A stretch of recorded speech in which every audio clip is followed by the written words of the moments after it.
Have you tried Moon Shadow in these blue-black X lists? Seems to test well. I have not. I don't think Moon Shadow solves any problem I currently have with the list. So I've been a little bit less excited about it. But as always, I would be interested in hearing from like the people who are having good results with it. But I just haven't felt like there were spots where I looked up and said, "Oh, Moon Shadow is the card I want access to at this moment."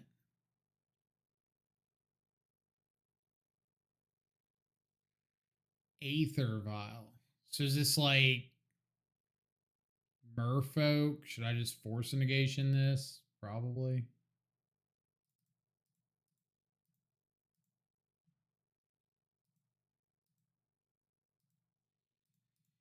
I should have surveilled first. Surveil first because if I saw like another psychic frog on top, I would rather discard the psychic frog. I'll keep that. I would rather discard the psychic frog or exile the psychic frog to the force negation and keep the second one in hand than get rid of the Kaito.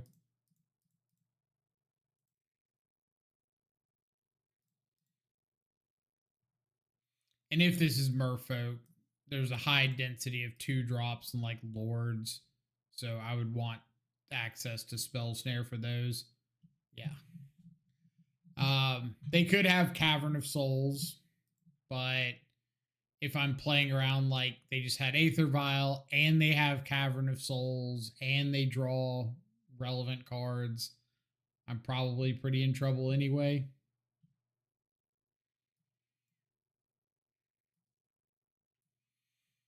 All right. Merfolk.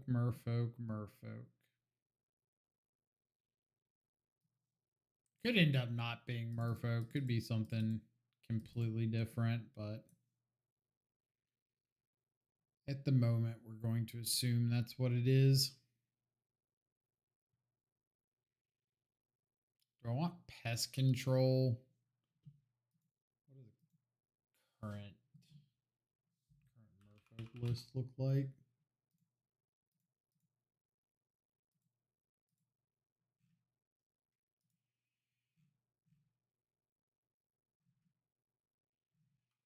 Could end up being like blue-white humans or something, but I'm assuming that because Merfolk just got like a blue-white lord, that's what it is.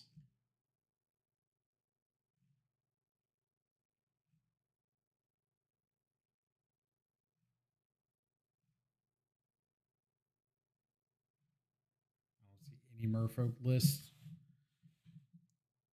Could be vile elementals, but likely Merfolk. It could be elementals. Might be a little awkward because I don't think any of the white elementals are worth it.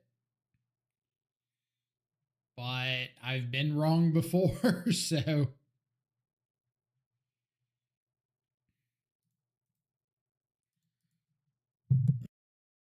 I've been wrong before, I'll be wrong again. Feel lost at the moment in Modern. Haven't found a deck to play that I enjoy. Alas, I didn't free my boy Deathrite.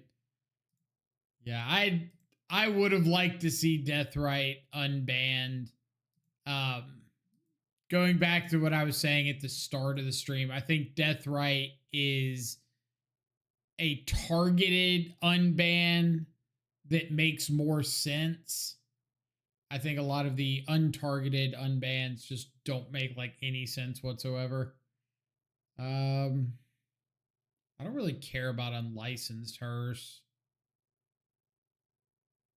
I don't care about most of these. I do have a Tide Binder.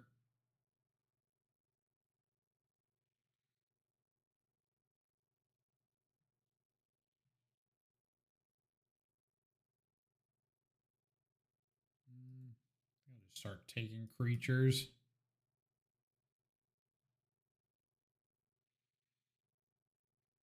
No Deathrite, no Uro, no Ponder.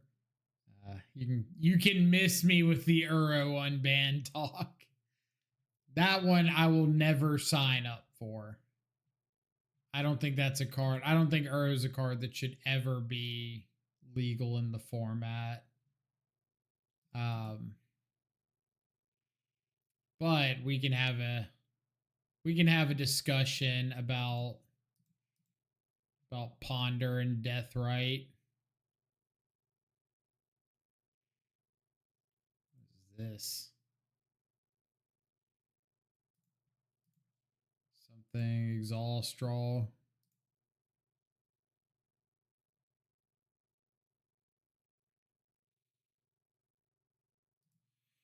I think I want another push at the moment.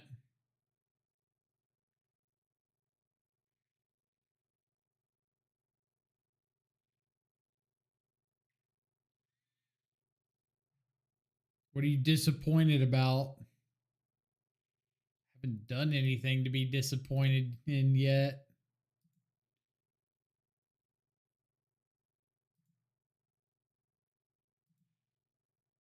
Play this Mind Spring thing.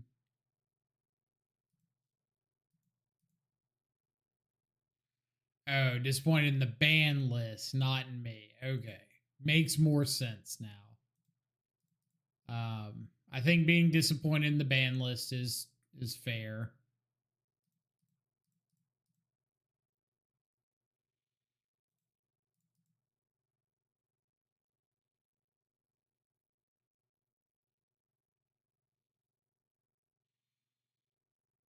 I wish there was some amount of shakeup. But like I've said before, I understand the no changes decision. I don't think it's a bad decision. I would rather there be no changes than misguided changes.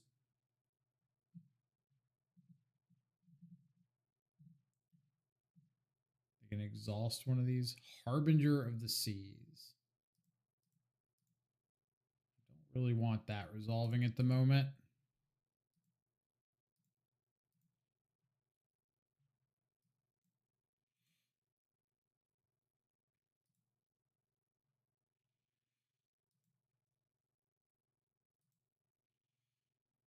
They did put Harbinger on top, so finding an answer to that would be nice.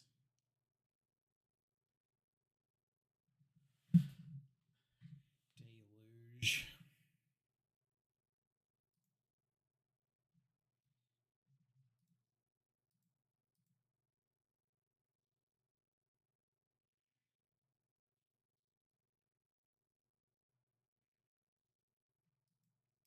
No blocks, you say?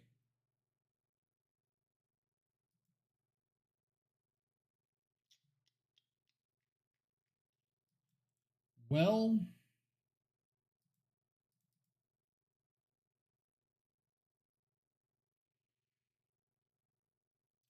no could be better. Oh. What am I doing about this Harbinger?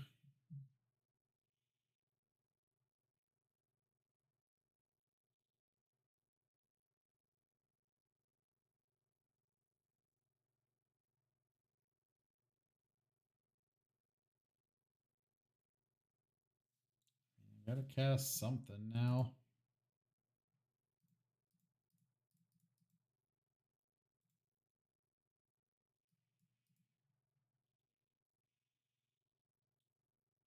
Fortunately, they just have the race one with this unlicensed hearse. If they want to.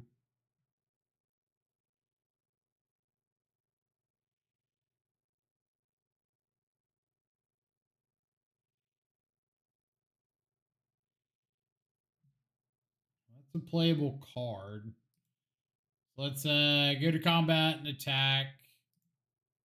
See if they want to like fire up this hearse.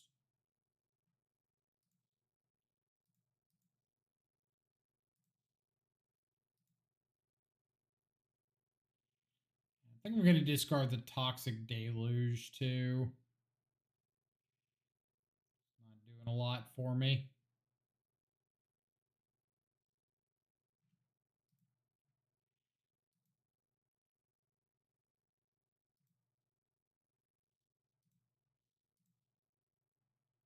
Speed up my clock. I feel like if I find the basic swamp, I would like access to the fatal push to go after the unlicensed hearse.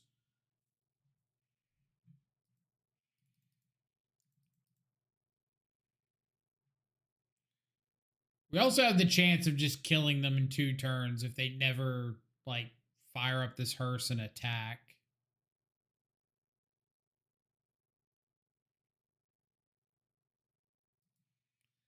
That is not firing up the hearse and attacking.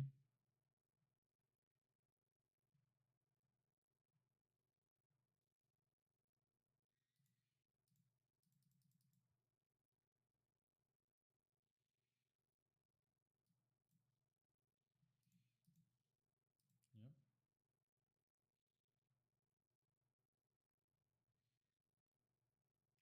Counter on the Harbinger. That's fine because now my frog just gets in for free.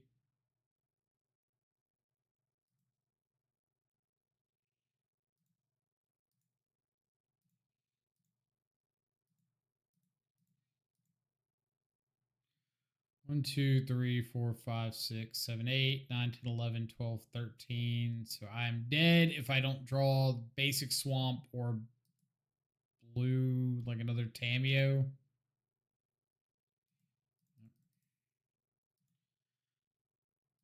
I guess they do have to actually fire up an attack. So they have to have another creature to crew the hearse.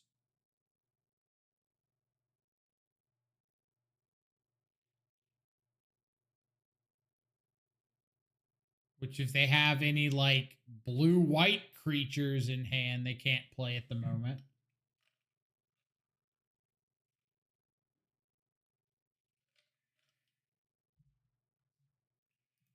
No response.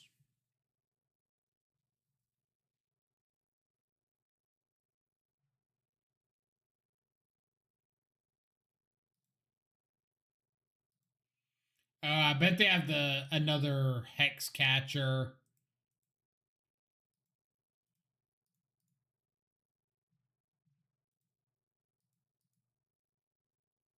Not have another hex catcher.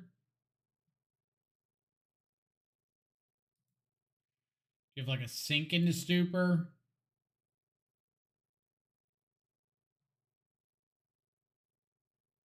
Okay.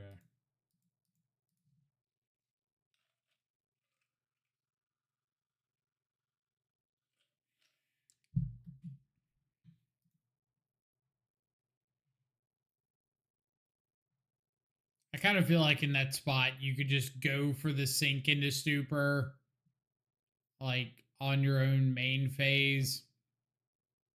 Because if I have the counter spell, you're dead anyway, and if you're not going for a lord, then like casting it on my turn. I guess if you're playing around force negation, but there's no way I got force negation in post board.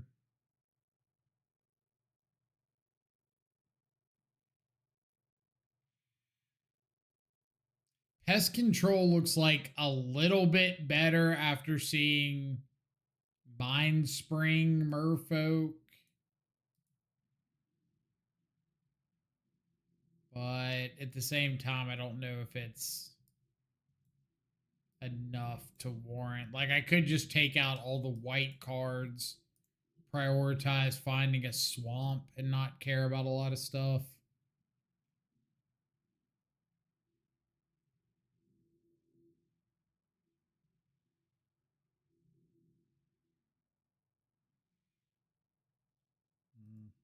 It's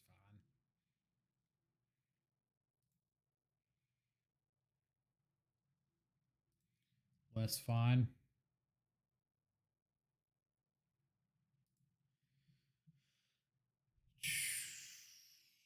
Love to be able to get the basic swamp.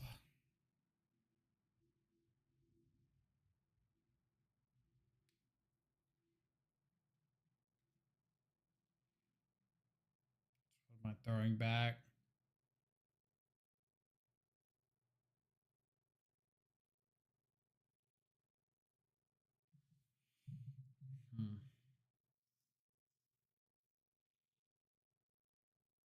Snapcaster.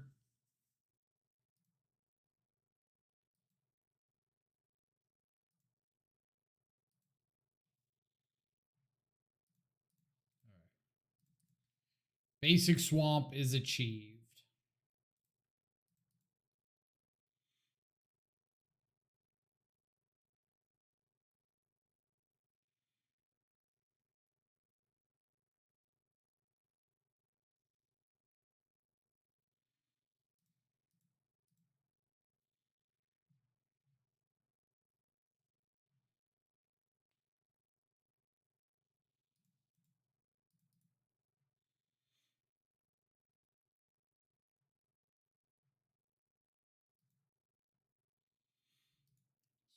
We do have to think about Tidebinder. So I kind of want to save this polluted delta if I can.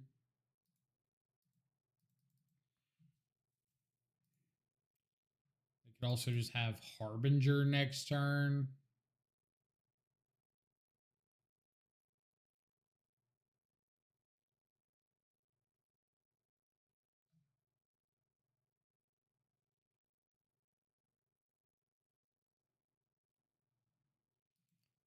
Flood Pits Drowner. Okay.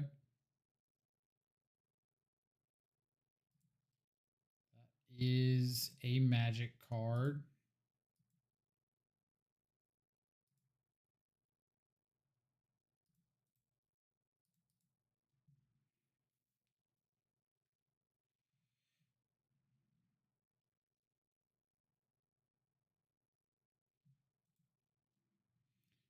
Wanderbrine Trapper.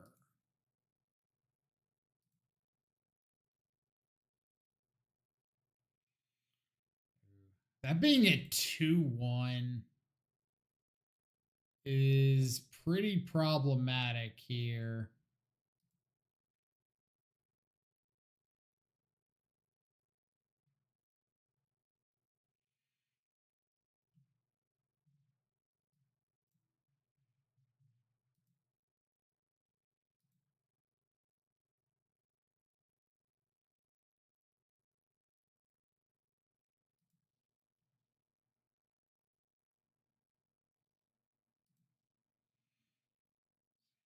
Lord, I'm guessing.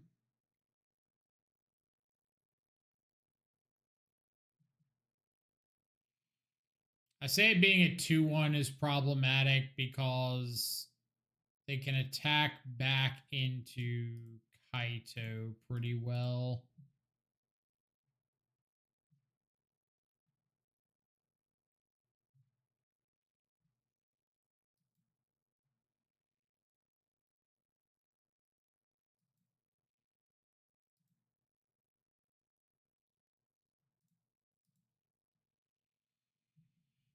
Hmm.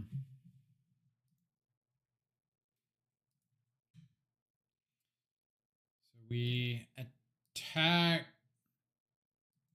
make a clue, ninjutsu the Kaito.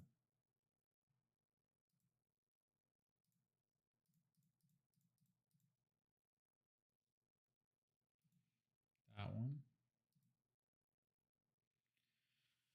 And now I just have to tick up Kaito,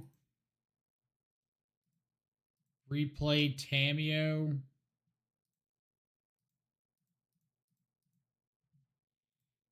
Not feel great about it. Oh my god. All right, I got clapped this game or this match. Not this match, this game. This is just merfolk firing on all cylinders, apparently. And you got another Lord. So I'm at 3, 6, 9. Not quite dead. See if they go after Kaito.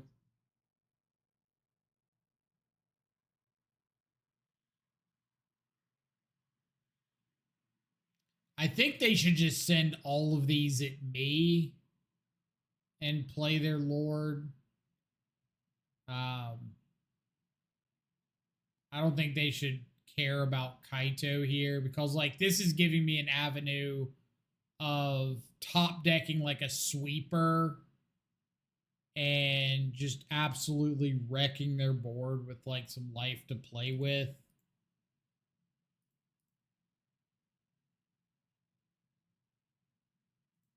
Which we do not, but if they just go at me and put me down to 1, I have to deal with 4 creatures on board. Kaito's not threatening lethal, and they have the Mutavault, so like even if I find a sweeper, I probably just die to the Mutavault.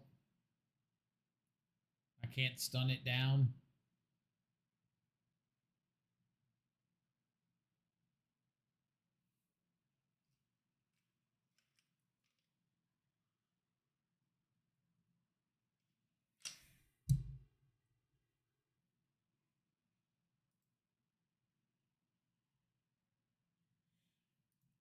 Hoping for a Saga ban or at least an Arena ban. Got disappointed. I think more often than not, when people are hoping for bans, the reason they get disappointed is having like a bit of an unfair expectation of why or why not a ban should happen. So, for example, like, why should Saga get banned? I agree Saga is bad design. You will not get an argument for that out of me. I think Saga is a really terribly designed card. But what is Saga doing at the moment to support banning it? And you can make the argument for like Amulet Titan running over time at tournaments. We've heard that show up before. But at the moment, there's no tournaments going on. So that argument kind of gets knocked down a peg because there's just nothing supporting Amulet running over time. Affinity's obviously a good deck, but Affinity's also not seeing like some ridiculous play rate at the moment. So what's the reasoning there?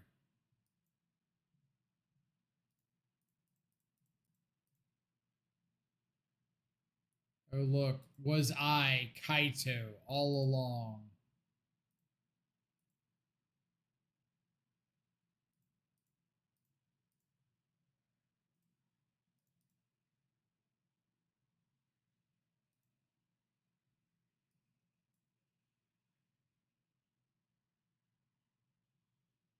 Four color?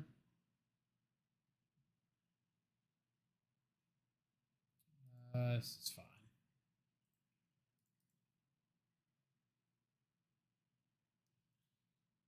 We care not for your Emperor of Bones.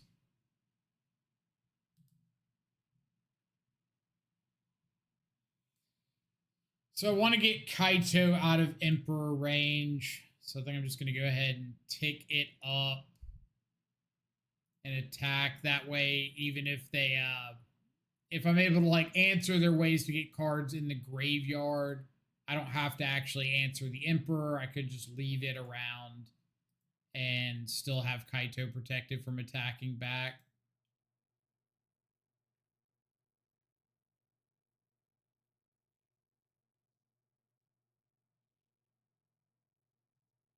Ideally, they just play like a 4-drop that I can subtlety.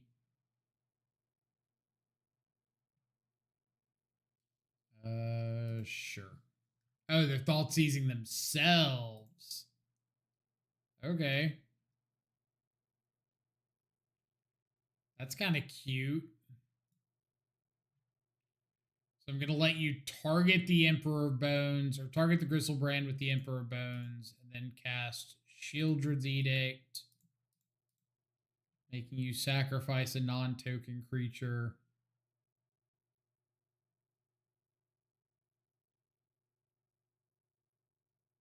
Force of Negation. So this is also fine because it means they no longer have the mana to activate Emperor of Bones. So resolves. Now if you attack at Kaito, I just flash in Bowmaster to get the block, which you're going to do.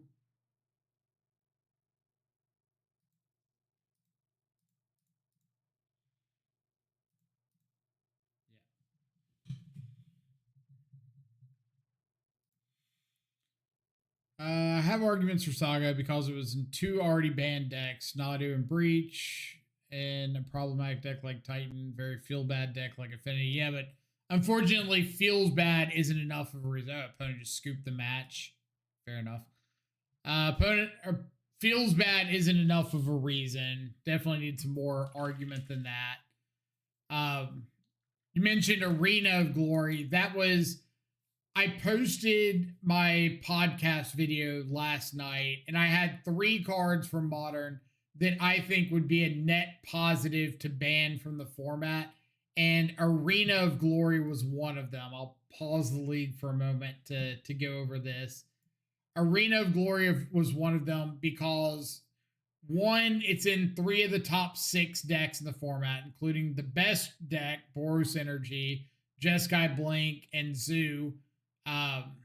Pairs with Flage, another like semi-problematic card, but beside the point. But there's not counterplay to Arena of Glory. And I think that's a problem. And it's not because cards like Demolition Field, Field of Ruin, whatever, don't exist. They do. It's the fact that you can just hold that Arena of Glory in hand, protect it from like hand disruption because none of the hand disruption can hit it, protect it from land interaction, and then play it out and immediately activate it the turn you need to like get back a flage or whatever, or haste up whatever thing you need to haste up. So you don't have to play it out early. You can just save it until you need to do something with it. And then the amount of actual land interaction in Modern is so low that it typically just sticks around and gets multiple activations.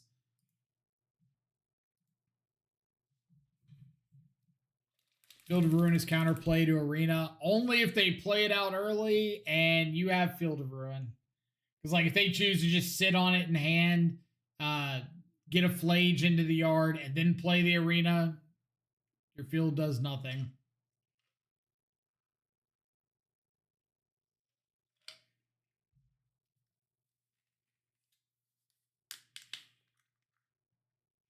But Arena of Glory got a really big power creep with Warp.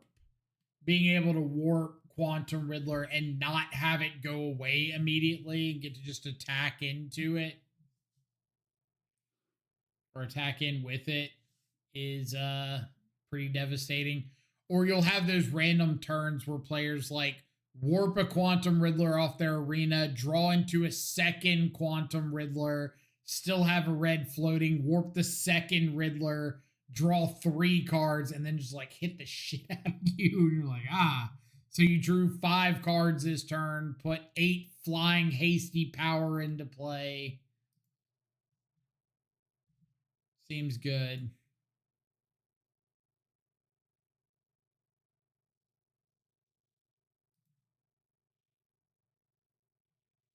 All right, I'll throw back one lander. I don't think I can afford to throw back a second one lander.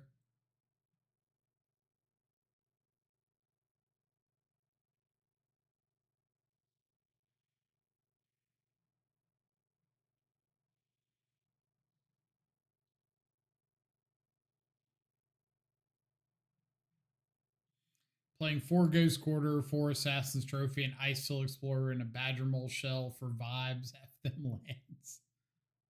That is fair. Sometimes you just choose an axis you want to die on, and if lands ain't it.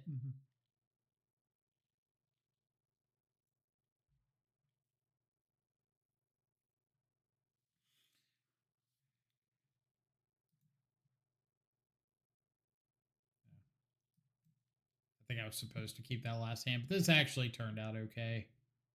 Throw back Cameo Cling and try to just curve like Thoughtseize into Bowmaster into Kaito. See if that gets us somewhere.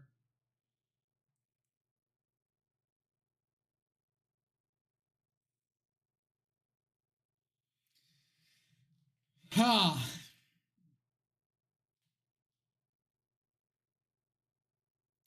That's a pretty good hand.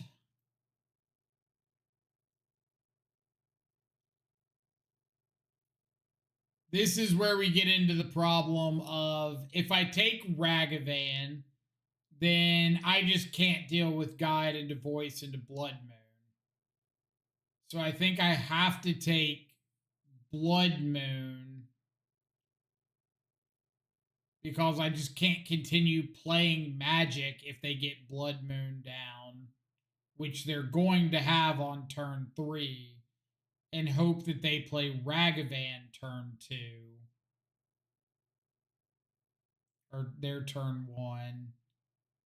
Voice is definitely the scariest card, but like if I take Voice and they just play Guide of Souls on 1, then my Bowmaster is not doing a whole lot. And if I don't hit a third land, I just can't do anything in the Blood Moon. Like,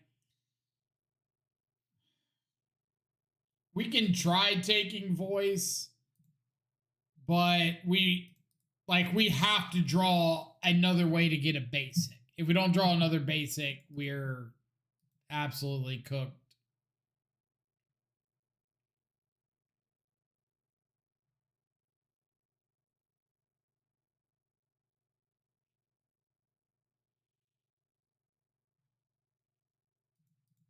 All right, so it looks like they are going to go for the Guide.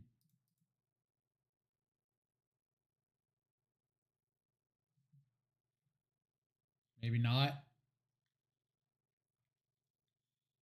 You have Blood Moon in hand. Boo. You have Blood Moon in hand, but you're going for a Sacred Foundry instead of just playing the Arena.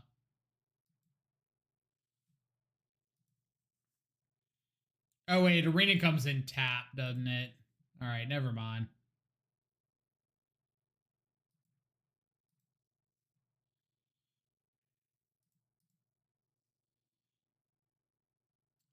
It's whatevs.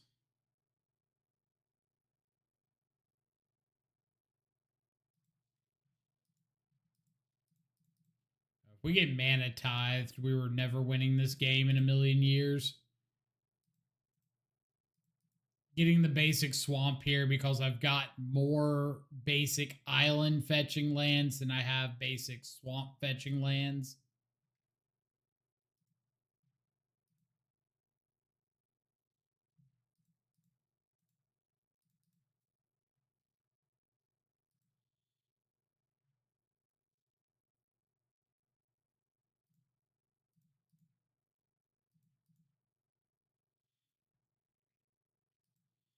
I wonder what it could be.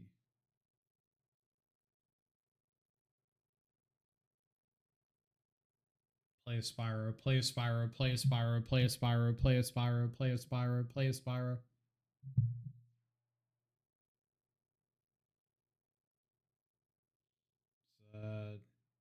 Ranger Captain. It's from Final Fantasy.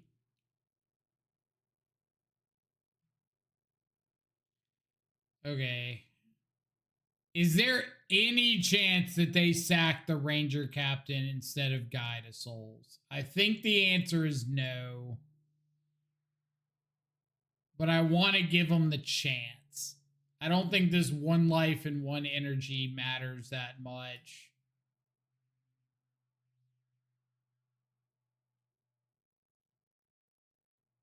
Actually, they might if they're getting Ocelot Pride.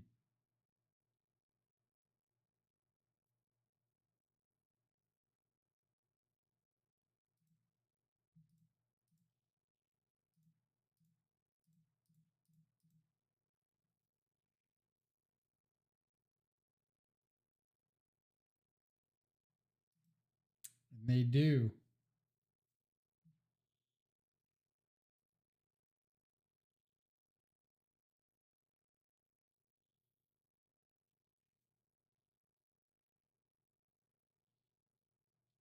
Now,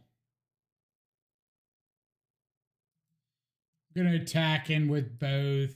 Because it makes it look like I've got another Bowmasters. And they might not want to give up this Guide of Souls, which means I get to free roll in Kaito off the Bowmaster.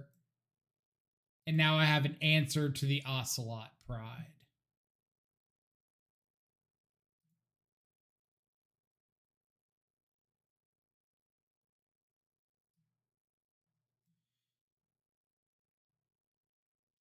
Could have Flage. Can I beat Flage? If I tick up Kaito and they have Flage, Flage hits Kaito, Ocelot gets another energy, and they just get to attack into Kaito with Guide of Souls. So I'm not beating Flage anyway, so I should zero Kaito, looking for a way to get a basic island, play around Blood Moon, or look for like a removal spell for the Guide.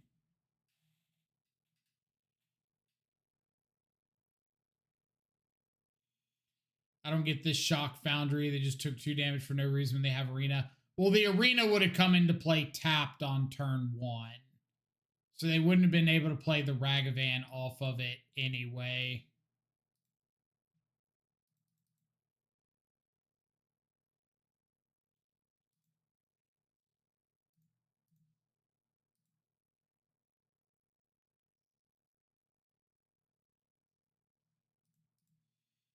The second Foundry,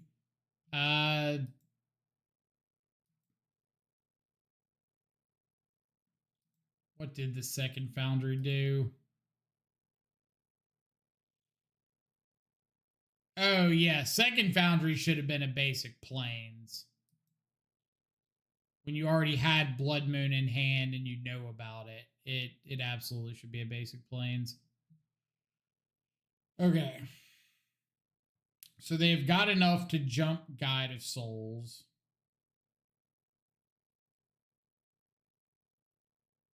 Slightly problematic. 2 unknown cards in hand.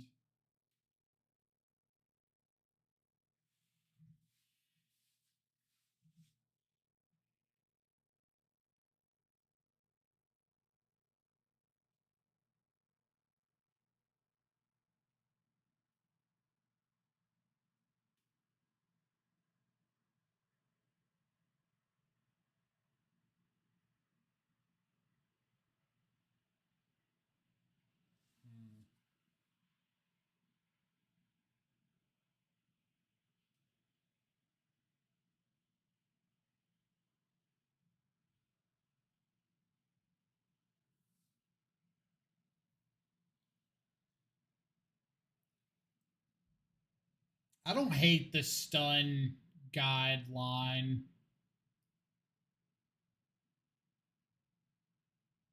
So let's start with attack with both.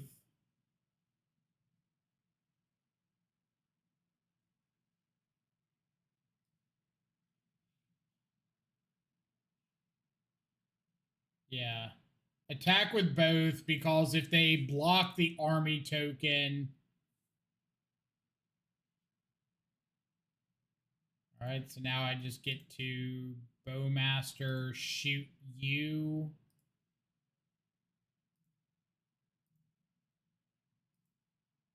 For the army token, kill both of these.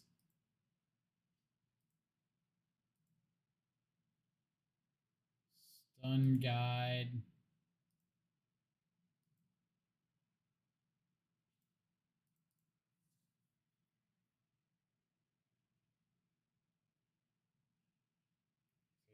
Another. Okay. Pretty good draws. if I do say so myself.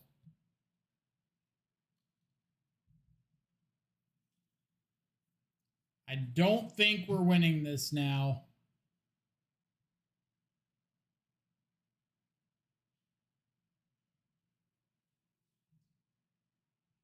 Why are you sacking off the Guide Souls instead of the cat token that you make?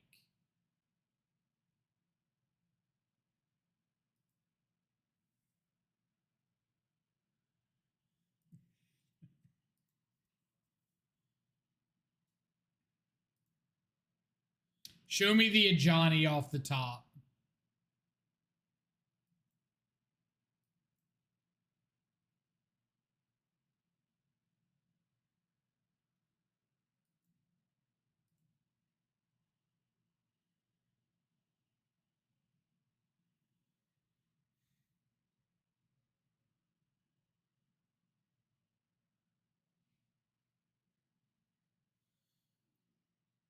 So double block.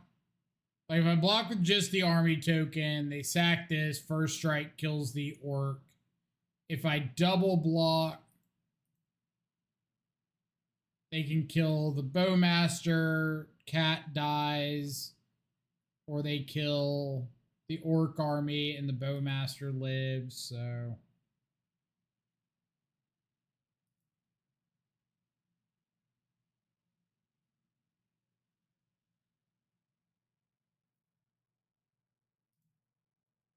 okay.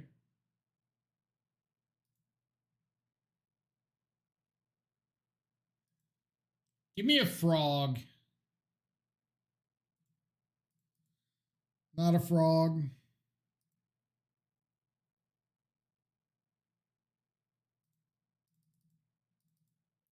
Come on, frog. Heyo. They said it couldn't be done. Guide of Souls by itself is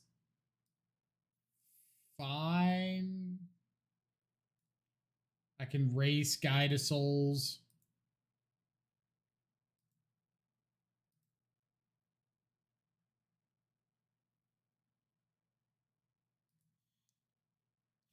What would they hold in hand here?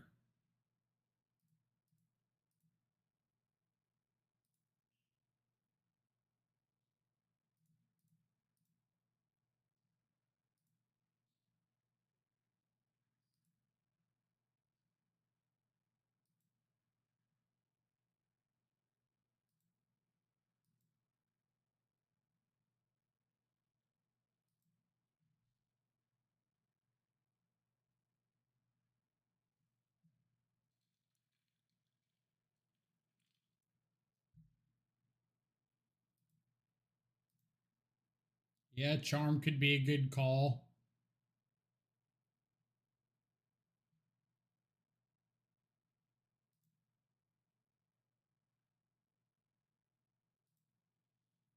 Choose not to put the counters on the Guide of Souls. Galvanic Discharge. So, did they have the land last turn?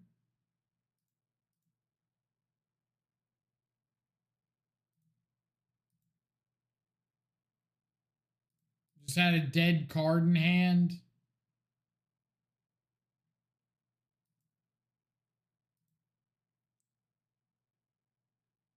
Like if they had the discharge, they should have just attacked, or they should have just cast the discharge last turn before I started getting to draw any more cards.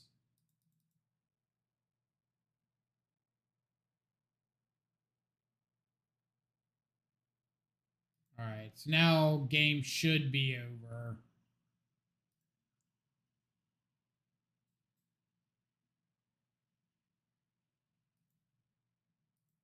They killed frog with the discharge. Yeah, I had a frog with subtlety, thought seize in hand, and they would have been able to discharge for 7. So the frog would have been super dead if I didn't have a force negation.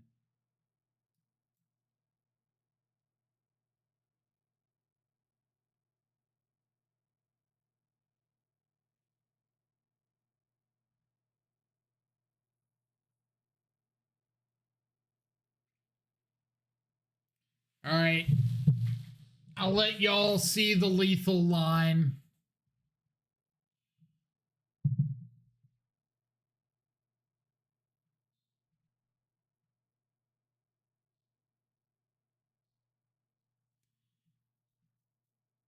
Who's got it?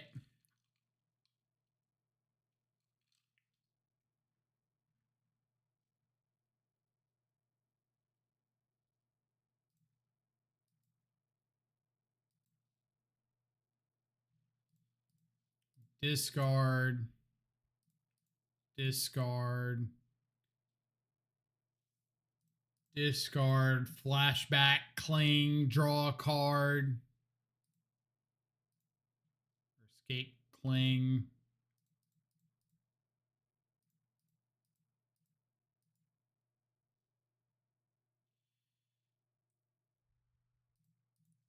Discard.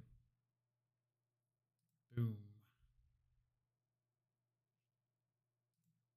Psychic Frog.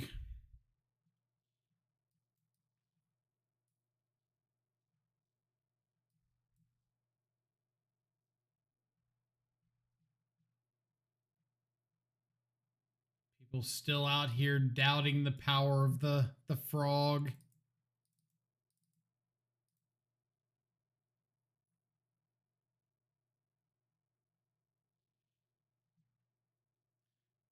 I do have a bunch of Tamios and Kaitos that aren't great.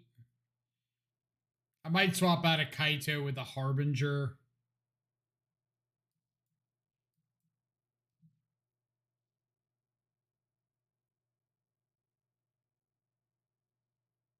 I don't love Tamio with a bunch of pest controls either, but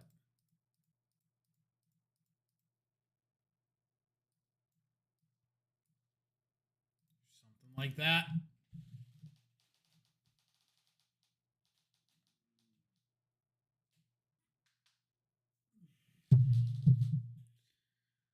Maybe a rip over Harbinger. Possibly. I do still have the clings in the main, a bunch of subtleties. So I'm not like too terrified of Flage. I also don't want to be too white dependent because they did have main deck Blood Moon.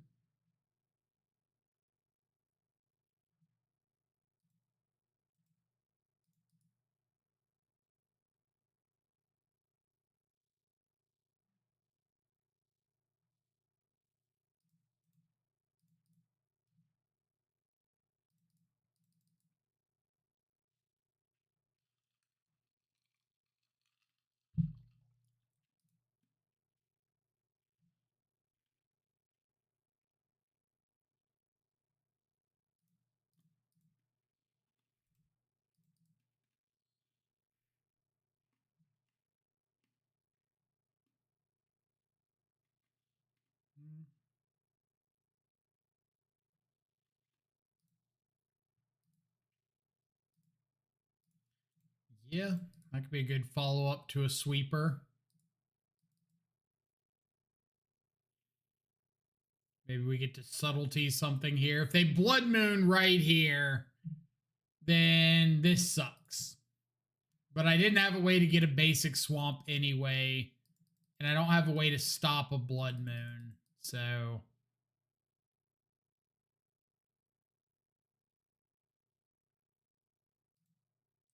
that could very well be a spot that gets me.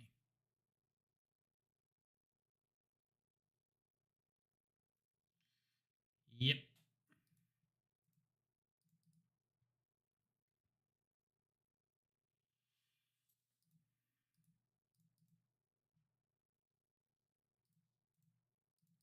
Fair enough.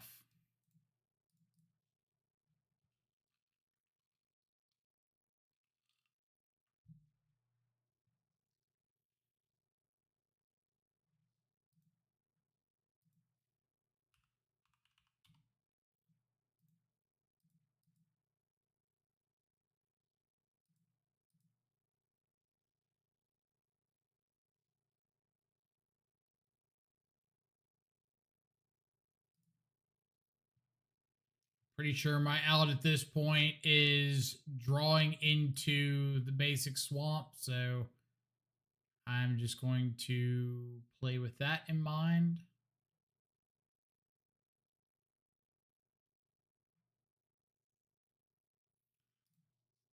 Something. It's not a great something, but it's something. I guess we can like subtlety, second ocelot pride, block the first.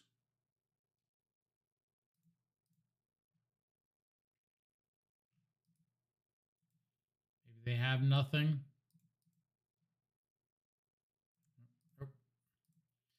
Okay.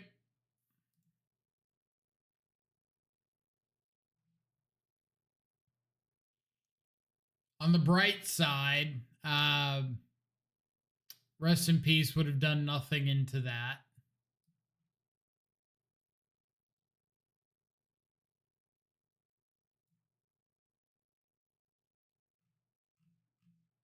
Not really anything I want to change. Harbinger's a little bit better on the play anyway.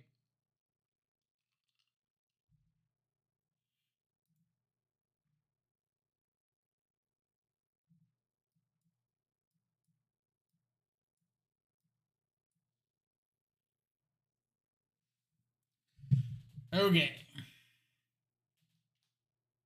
I've got turn 2 pest control if I want it. Plus the ability to get my basics. But I would have 0 filtering whatsoever. No clock and no answer to anything. Any like 2-drop on 2 or 3-drop on 3. So I think we're showing or throwing this back.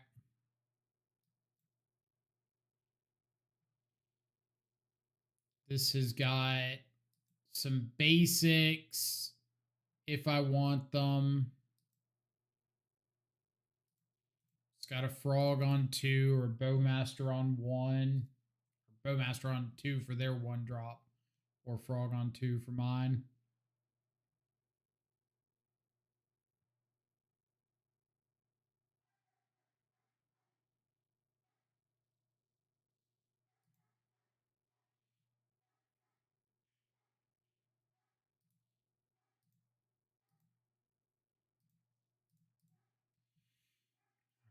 All right. Ocelot Pride on 1.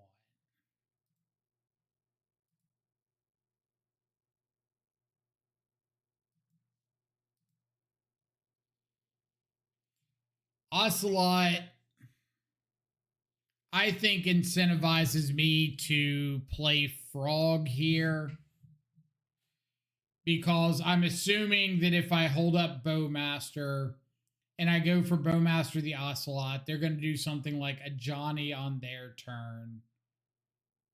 And if they're going to a Johnny on their turn and the Ocelot's going to be taken out of play, I'd rather it be taken out of play by the frog being on board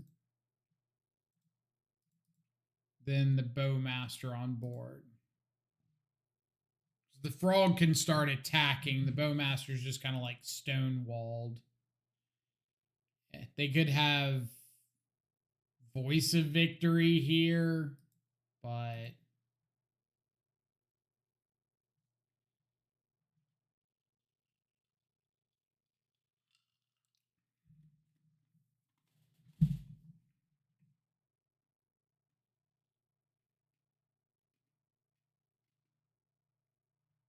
fetch shock attack.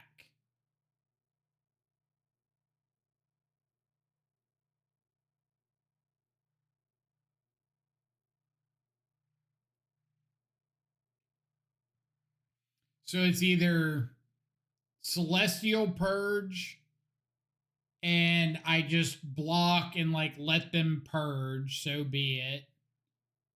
They deal first strike damage and then purge the frog. Or it's Galvanic Discharge and I block, they deal first strike damage and then go to discharge, and I would have to discard 3 cards, which I think I'm okay with because my frog survives and I get Ocelot off the board. This has got to be purge, though. First strike damage, then purge the frog. Never mind. I got nothing.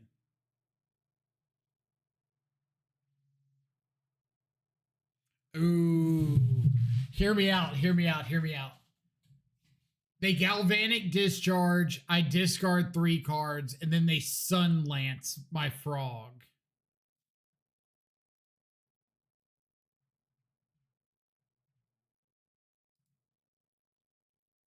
Ready for it? Sun Lance frog is my prediction. I think I'm going to get rid of Bowmaster and Edict and keep my Flooded Strand. Oh no, it's just another cat. That's what it is. I'm an idiot. I should have kept the Bowmaster. It's just another cat.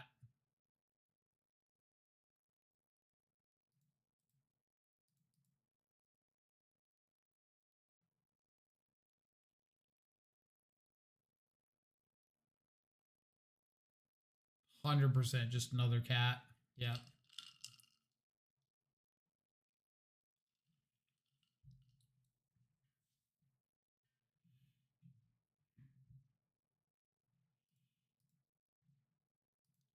I'd rather get my card draw than take out their cat token.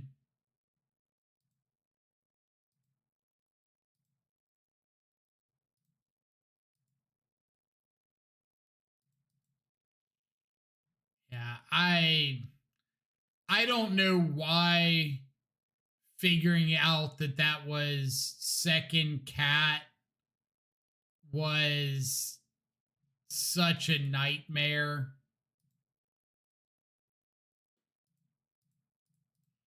Also, please don't have another discharge. That would bite.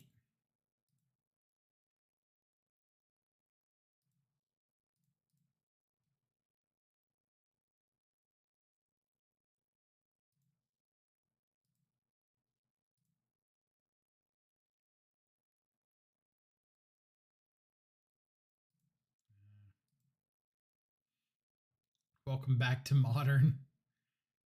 It's like it never left.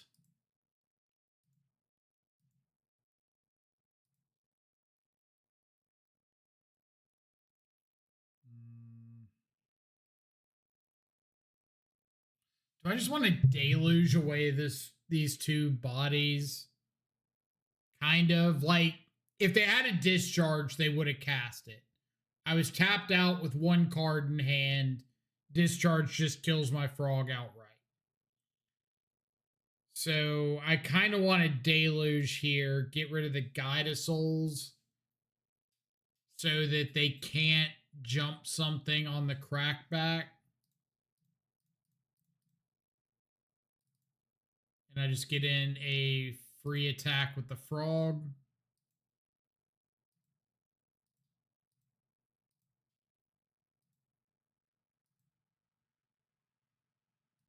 And I'll save that in hand for a discard.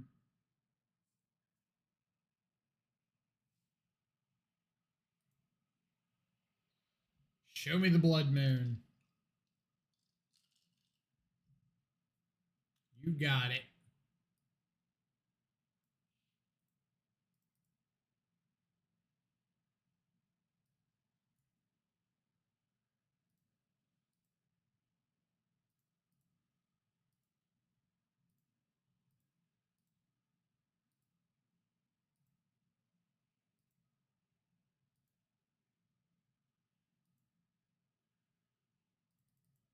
All right.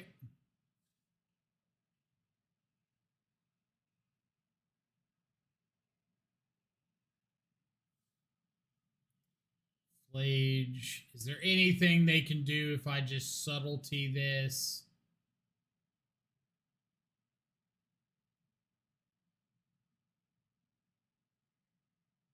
No, but I don't even care about them subtle. I can just let this go. I don't have to use my I don't have to use my frog discard.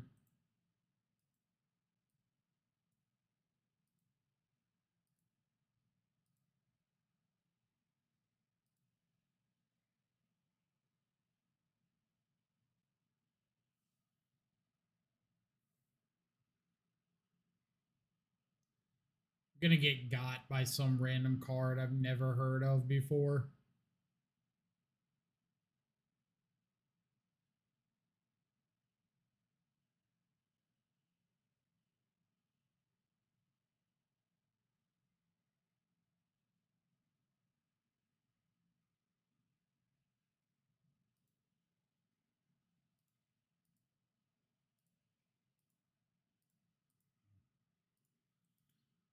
I was hoping opponent was typing me a message. They were not.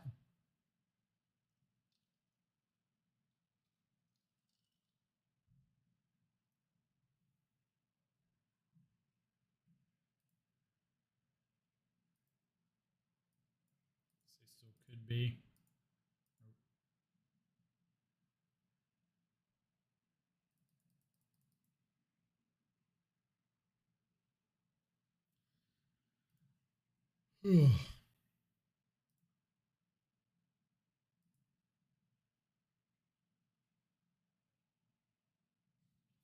Opponent, please do not be roping me while I've got a lethal attack on the stack here, or we're going to a lethal combat.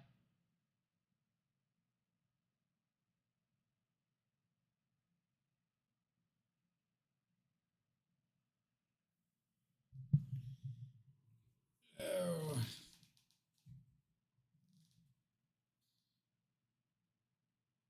They salt rope in Magic Online too? Absolutely. It doesn't happen that often, and I don't know for sure that's what's happening. Opponent could have been like in the last match of their league and just logged off and didn't concede first. That happens fairly regularly. It doesn't look like it's the case because it looks like this is the first match of their league.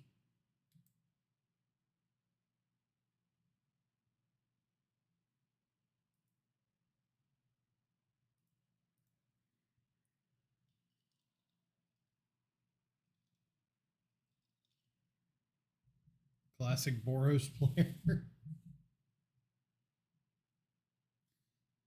Well, they I'm not going to say they played ideally this entire match. They definitely gave me some outs I shouldn't have had.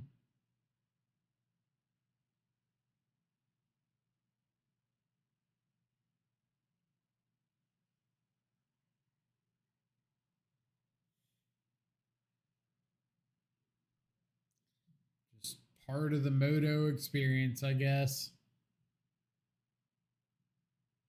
Playing Samwise, and it's always like this when I combo off. Well, people definitely don't involve matches that they don't understand, or matches where like something occurs that they don't think should have occurred. I think it happens the most when you have players that are convinced that some matchup is like unlosable, and then they lose and get upset that they lost.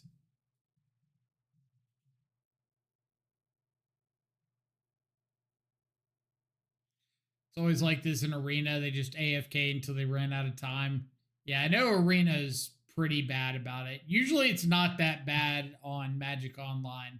I feel like most people just scoop and move on with their day.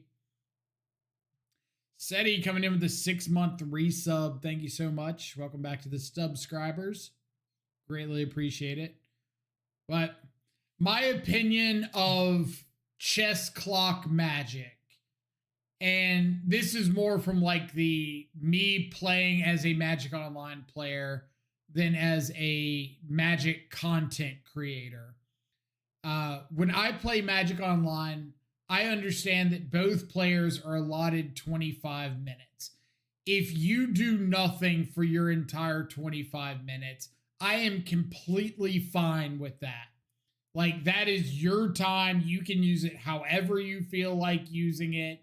If you end up losing because you ran out of time, so be it. If I got to sit here for 25 minutes, that's fine. I don't care. They're your 25 minutes. If I sign up for a match, I'm assuming it's going to take 50 minutes.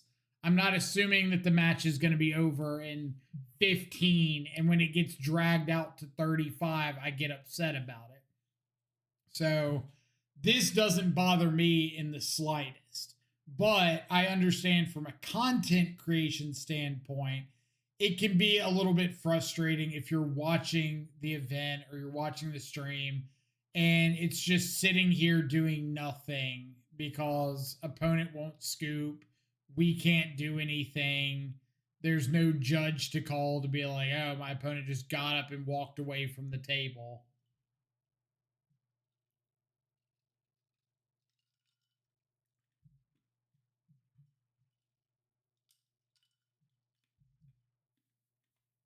So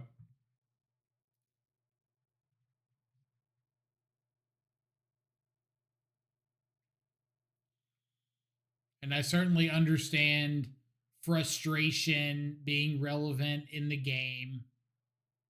I think a lot of times when players are frustrated, they're more frustrated in themselves than they are in their opponents.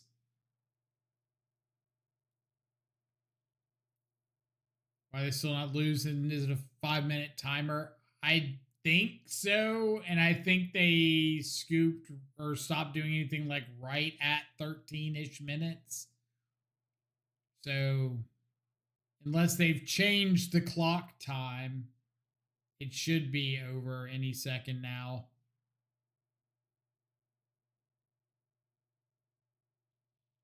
But it always bugs me though when it's at the very start of a match. Like a no-show timer should be 10 minutes, just like in paper Magic.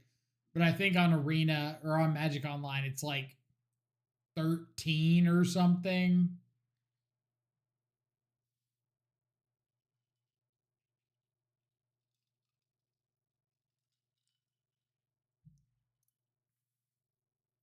But you obviously can't have like a 0-minute tardy policy for a game one loss on Magic Online.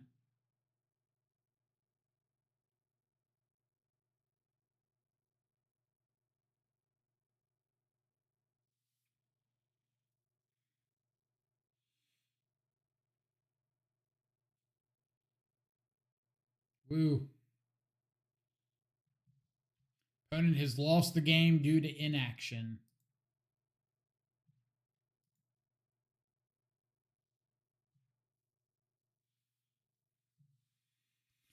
I agree with your point. Bothers me when this happens after the game's over, like in this case, or when you go into a combo. I'm a player who gives his opponent infinite time to think. I think it's one of the best aspects of the game. It encourages reflection.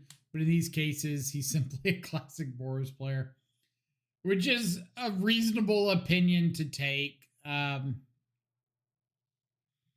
think that opponents like wasting time because they're frustrated is not something I want to encourage in the game by any stretch of the imagination. It's just if they're frustrated and they want to take it out on the timer, I get that. I'd rather them take it out on the timer than the chat box. But it's just that acceptance when I start a match of it can happen. And if I'm not okay with it happening, I should do something else.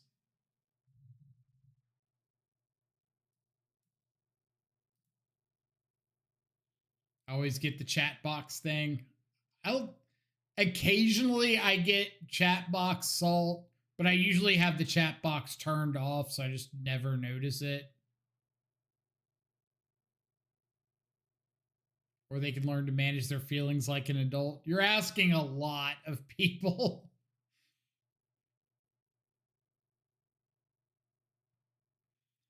If you're expecting them to manage their feelings like a functional member of society.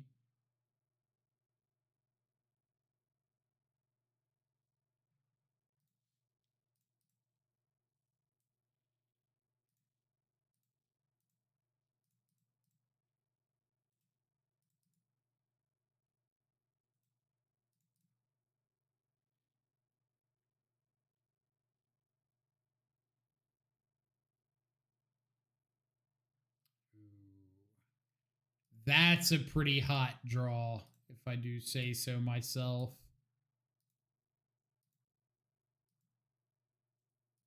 So now I've got coverage for both Ral and Ruby Medallion.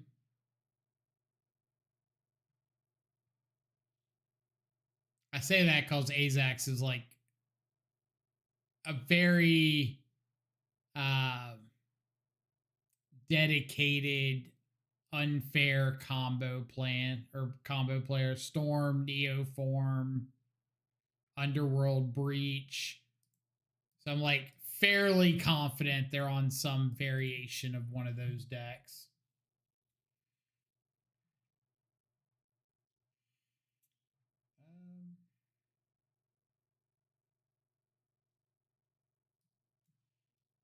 See what we draw off of this frog.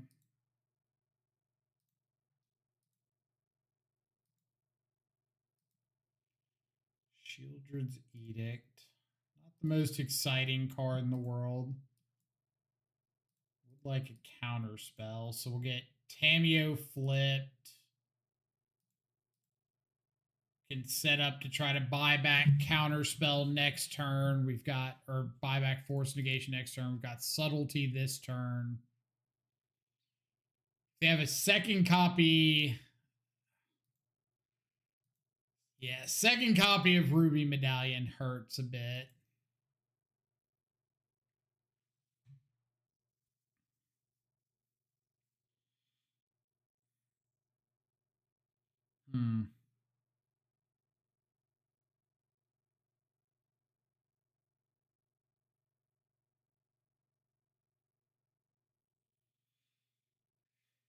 I think I'm just buying back force of negation.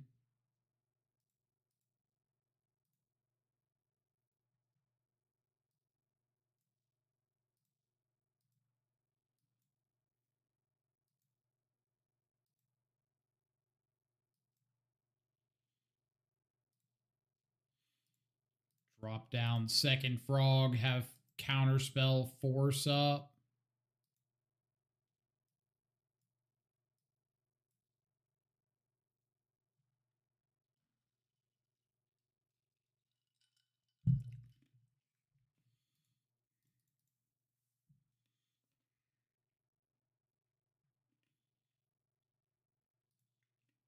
I'm going to fight over this because they're missing lands, and I want to assume that they're missing something else. And I don't want to give them just free looks at lands right now.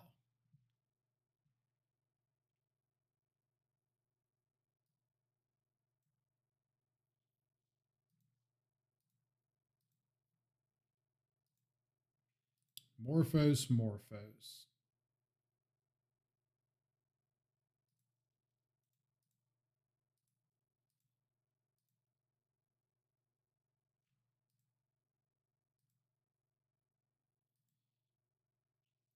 Another force negation's pretty nice.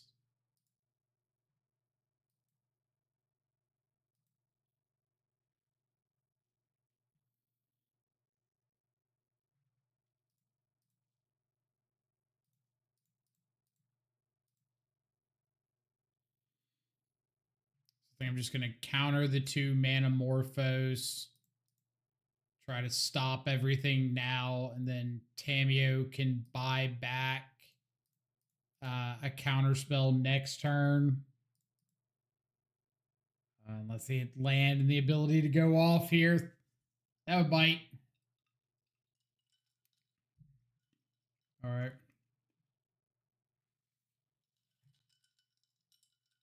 No going off that turn.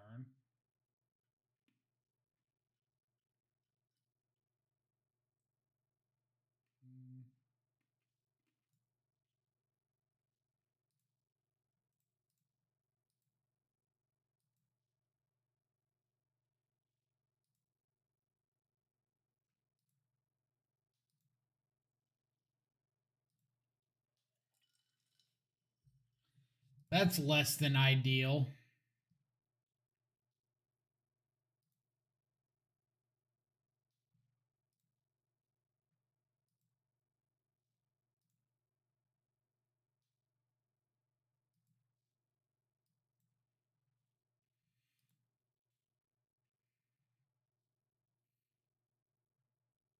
Keep that on top so I can draw into it with the clue token and just have like subtlety for a Ral plus spell snare plus counter spell.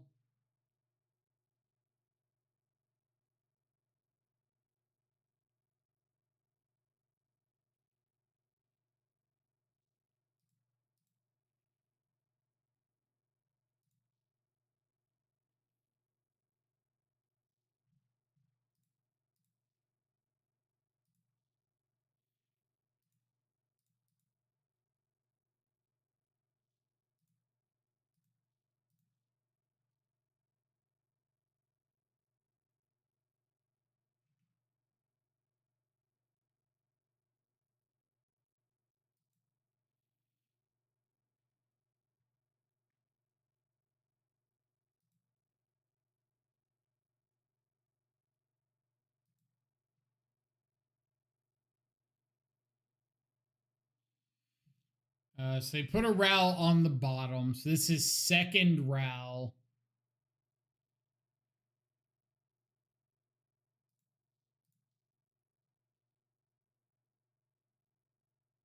I think I would rather spell snare.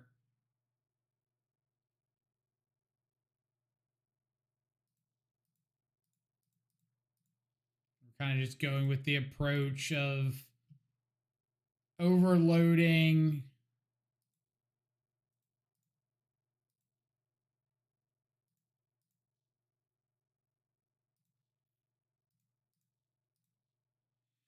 You can also just let the Ral go, hold up the Sheedict if they flip no. You could, yeah.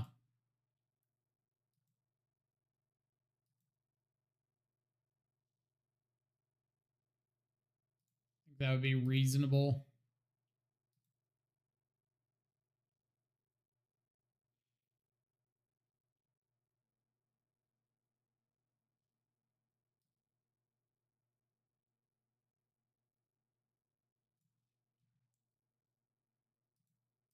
Pyretic Ritual Past in Flames.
Yeah, this is definitely a rough spot to be in. Because like our frog draws were kind of mid. most of these glimpses and Ren's resolves and whatnot have been pretty solid. Not perfect. It's like this should be fine for us. Probably be like Ral, cast a spell, try to flip the Ral. We've got Edict.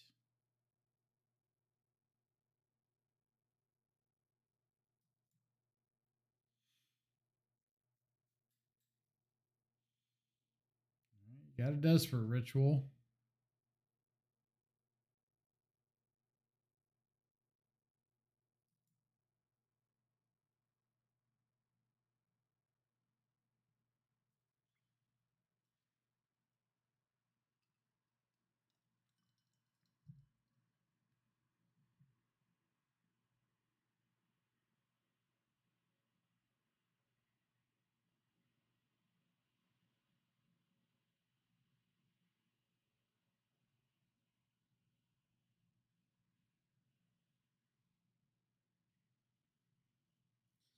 They kept a card in hand off of the march.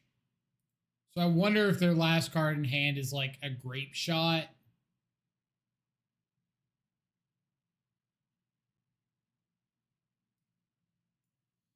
Anyone know what the green march in the cycle does? I do.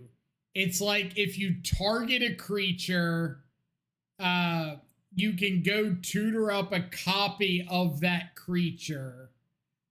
And I bought some of them. I bought some of them when they came out because I thought that it read you would be able to just tutor up a creature, but it's not. It's you got to go get a creature that you already have access to.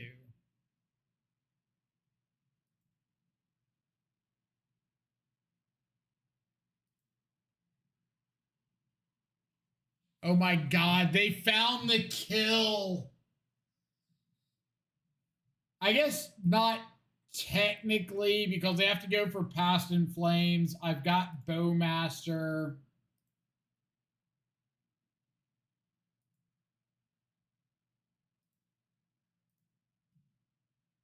So they can't Manamorphose. But I really feel like their last card in hand is a Grape Shot. And they're just going to go for that.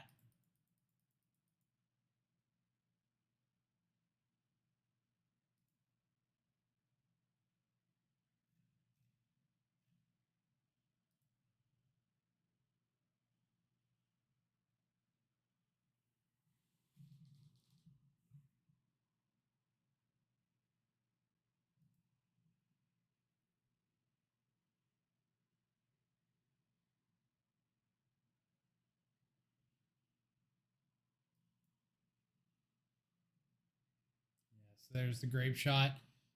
Are we supposed to let Ralph flip? Maybe we lose. Maybe they lose one life and die to Bowmaster. So there's all of this maybe in this scenario of maybe your opponent loses life. Maybe you get some pings. But what if maybe they respond to your fatal push with another spell to flip the Ral? Now you got to use both of your removals. And then they have another Ral because they've gone through a good chunk of their deck and you had to use both your removals on the first Ral. I don't like playing that maybe game. I like saying, I've got an answer to the Ral now. I can kill this Ral. If they have another Ral, I've got an answer to that Ral.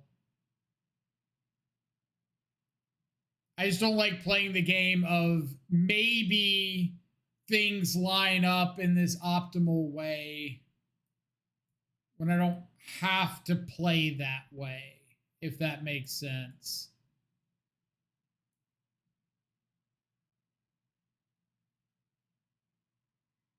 That's my reasoning there. Could be wrong, but If they flip Ral, you can still shield the Ral. I get that, but if they have second Ral, they can go off, and now my second removal spell doesn't do anything. So I'm trying to use the Fatal Push. Maybe I could have saved the Shieldred's Edict for the Ral flip. But again, I run into this situation of if they play a new Ral and I Fatal Push and they respond and are able to flip the Ral, then my second removal spell just became worthless. So it's just like picking some spot in there that I want to fight over and just going for the fight then.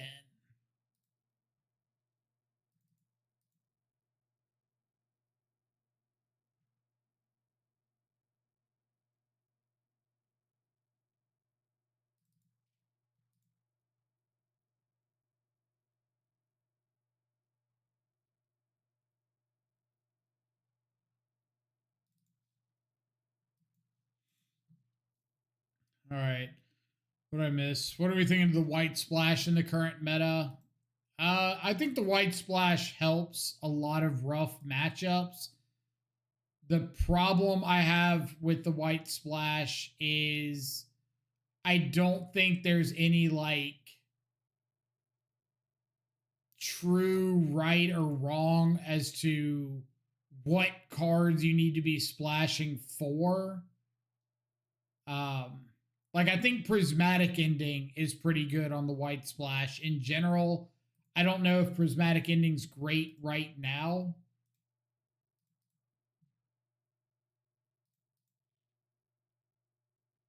But matchups like, not necessarily matchups like Storm, but in the case of like Ruby Medallion, I would like to have Prismatic Ending over Fatal Push.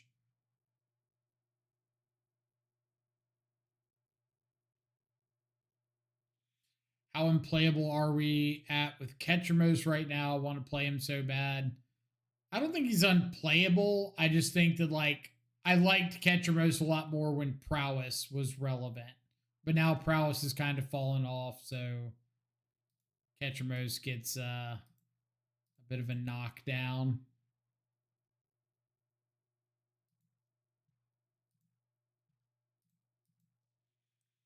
Show me a land. Not a land.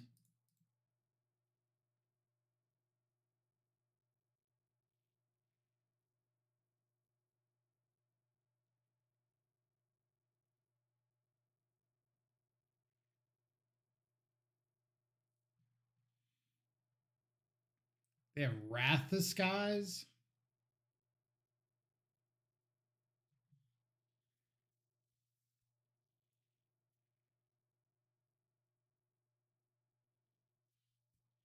So we're just taking Ruby Medallion.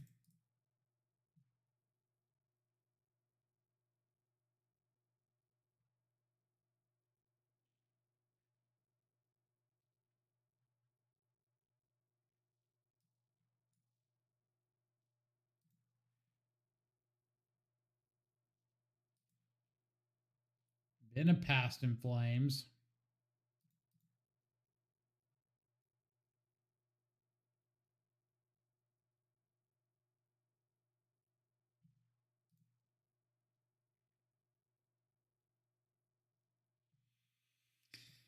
That's the one I did not want to see.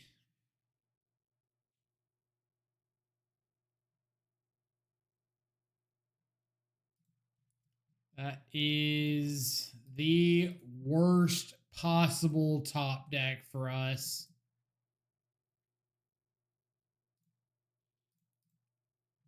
That's just free Ral back on top.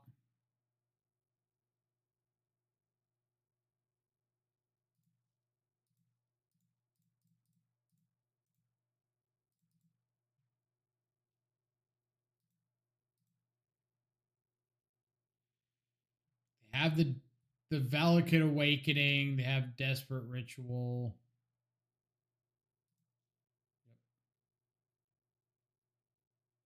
Could go for flip this now. They could actually Ritual Manamorphose Wrath the Skies and try to flip the Ral. And like if they flip the Ral in the middle of that, then it doesn't die to the Wrath the Skies on the flip side.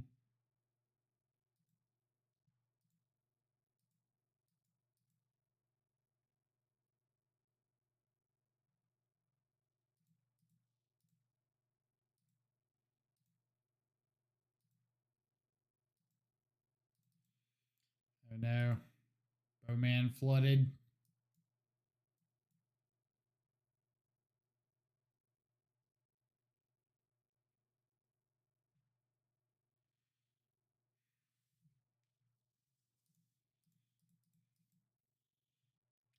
Respond with Bowmaster.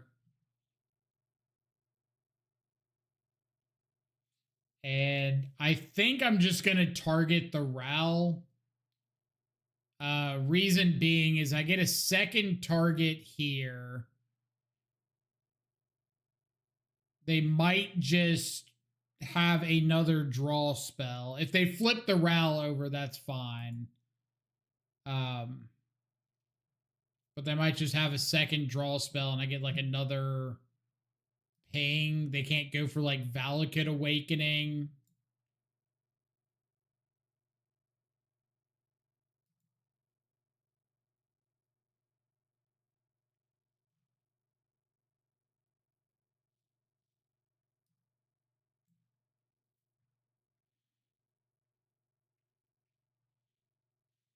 They still have a Desperate Ritual. They still have a Valakut Awakening. They have a Flusterstorm.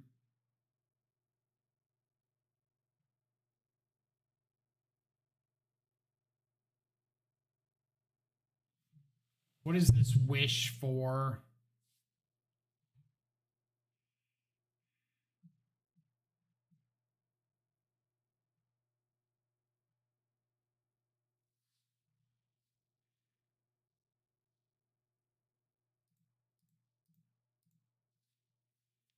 I know they have Flusterstorm, but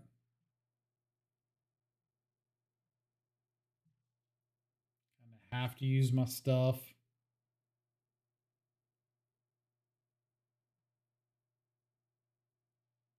Wrath of the Sky seems real ambitious.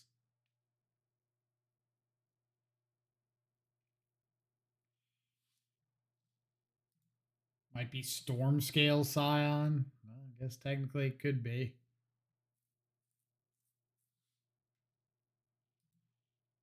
But their draw lined up fairly well. So their three blind draws were Ral, Wish, Pyretic Ritual, and what? They had four draws because they drew a card off Manamorphose. Or no, they kept the Ral on top. So their draws were Ral, Pyretic Ritual, Wish.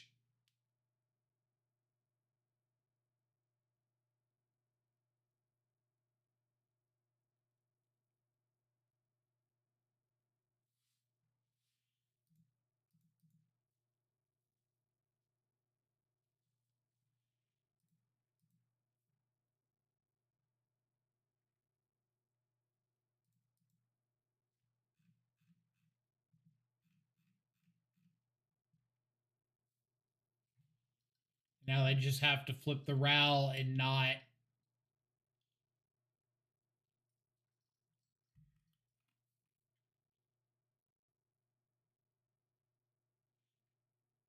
Flip the Ral and not whiff. Why are we not flipping the Ral?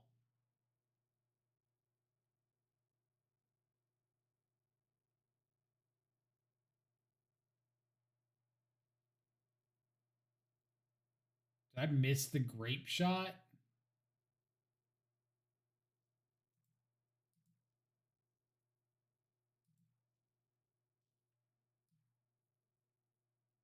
that what they wished for?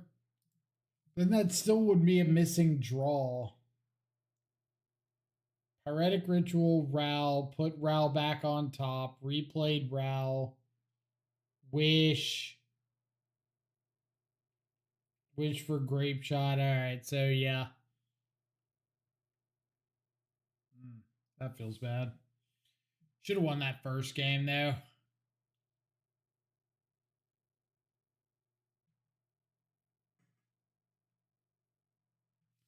Feels bad to lose a storm. It does, sort of, but like, it's also important to understand when storm high rolls, like when you low roll storm high rolls, it's gonna happen. The matchup's favorable certainly doesn't mean it's unlosable. But like understanding the percentages of likelihoods of certain draws occurring makes it quite a bit more acceptable.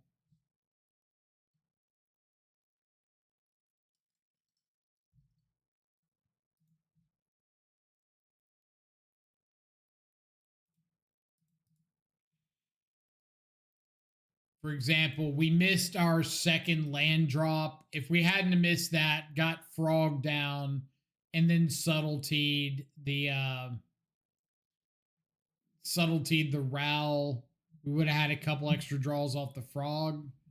Necro.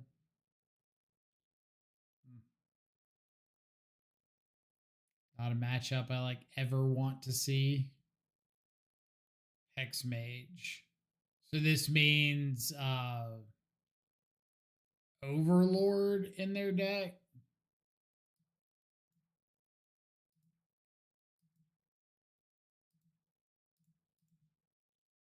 Overlord. How do they have Overlord?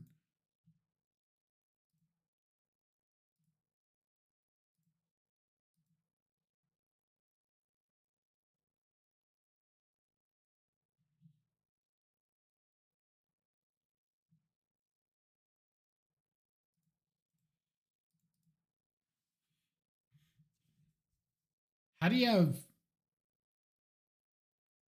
Necro Dominance, Hex Mage, and Overlord? And fetches.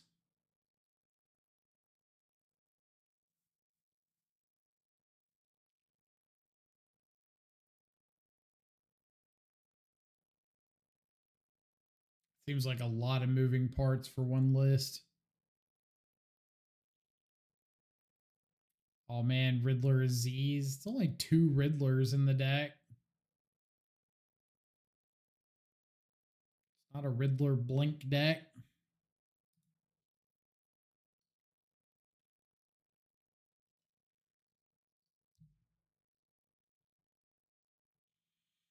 Whenever you gain life, target opponent loses that much life.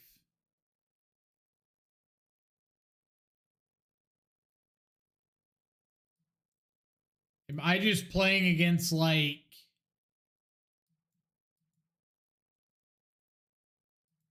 a random combo deck? Is that what's going on?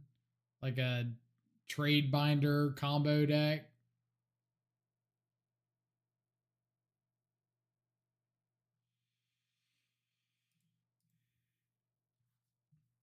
I think I'm going to take the Hex Mage hit and just fatal push the veto.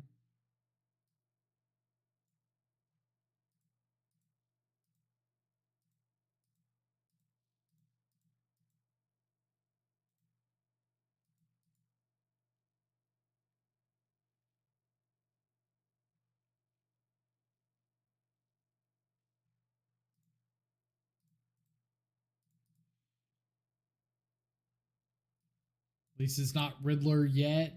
You're really feeling some anti-Riddler propaganda today, aren't you?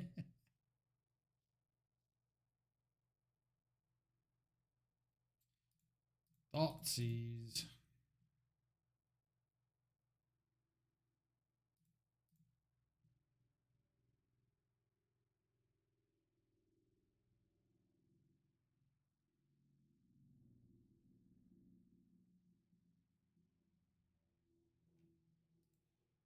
Got no counters. Not a one.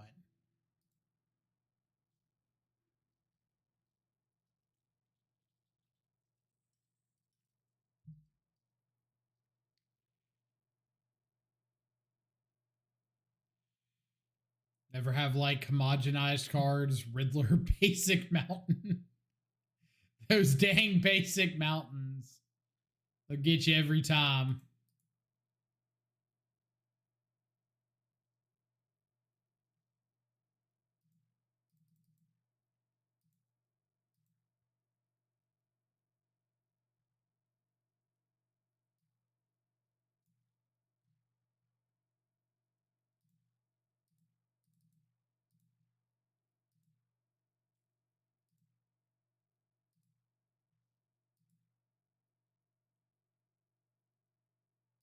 I don't know if that's doing anything for me or not.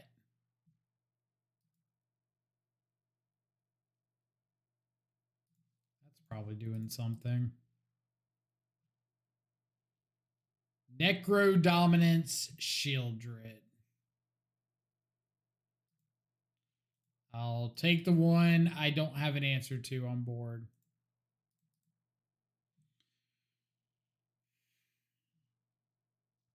Just realized Winds of Abandon's Modern Legal. That card's been Modern Legal for years. Whenever you play Standard next, you should try that Dimir control list. It won the PT, made small changes, but it's really good. I enjoy it a lot. Talking about the Excruciator, like, combo deck or whatever.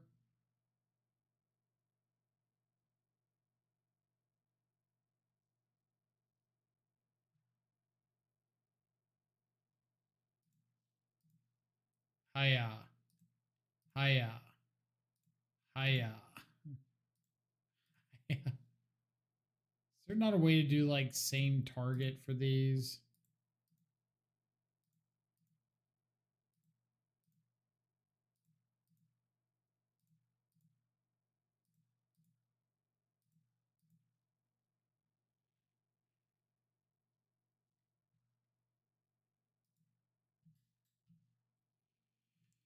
Oh, this is the deck that like Matt Sperling and Reed Duke and Nassif played. The one that like wrecks the Cub decks and folds miserably to lessons, right?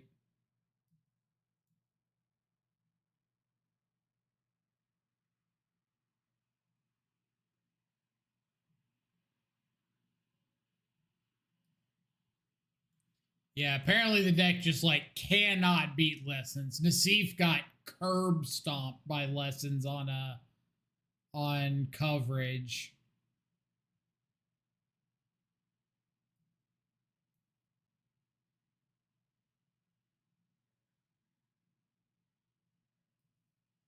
So surprising with 4 snare and a pierce and no clock.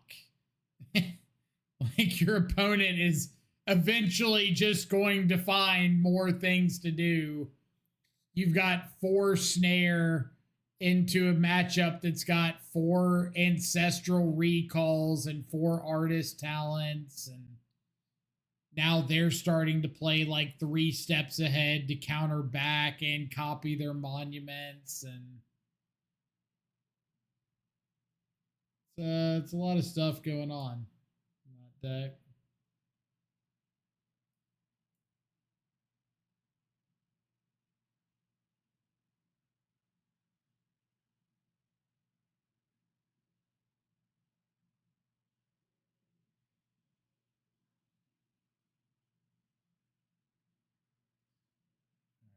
What am I up against?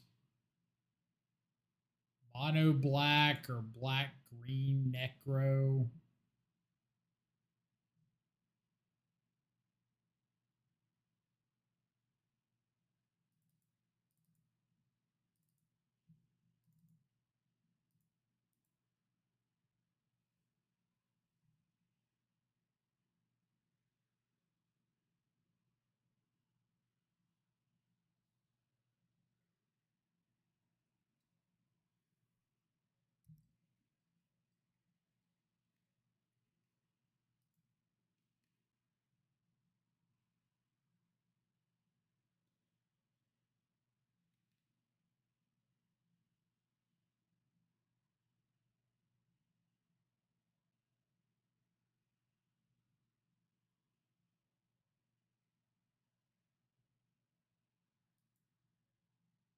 Motomill's a 6. I'd like to see that. I think I'm just gonna hold up Spell Snare here instead of going for the Tameo. See if we can curve Snare into Counterspell.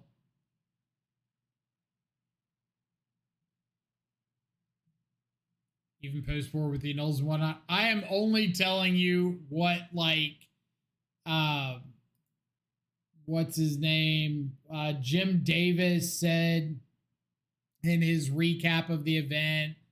Somebody who played it, like, I think somebody in the testing house mentioned that it can't beat lessons. Like, I wish I could say it was just me saying this, but this is the report from people that tested the deck, tested the matchup, even like the win percentage of it. Like, let's see if I can find it.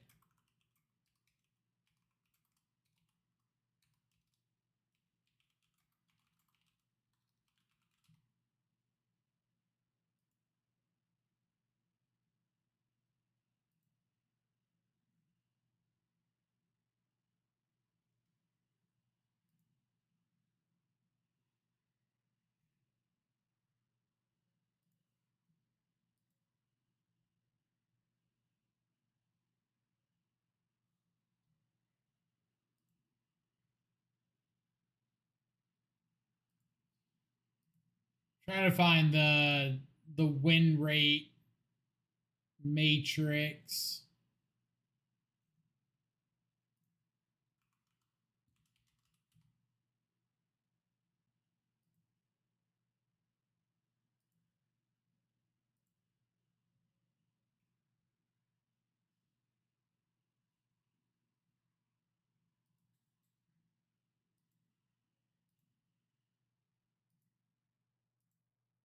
Did they whiff on this?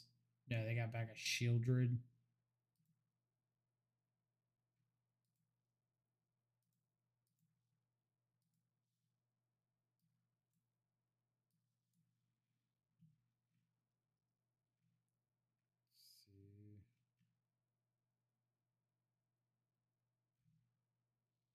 Yeah, you see, Dimir control this 33%.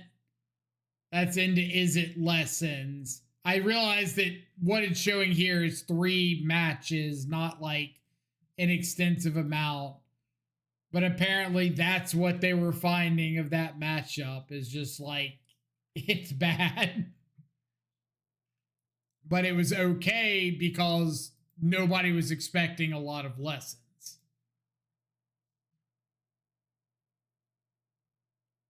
That's kind of why they were able to get away with it some.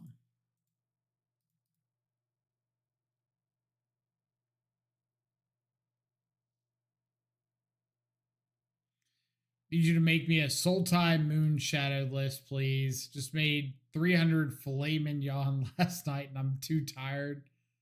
I don't know how that's my fault. We played a Sultai Oculus list the other day with Moon Shadow. It was not very good.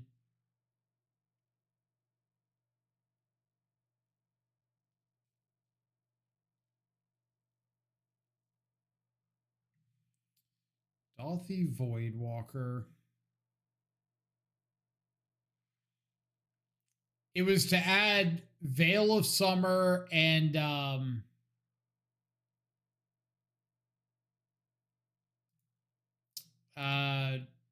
what was it? Veil of Summer and Mark of Hepatra is ways to just like take all of your counters off of Moon Shadow and Bristlebane Battler.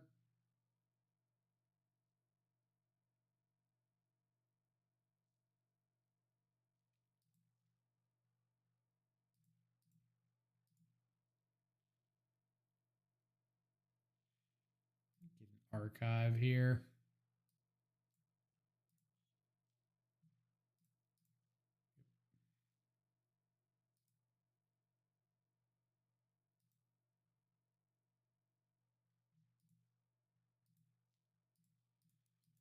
Here's a tomato.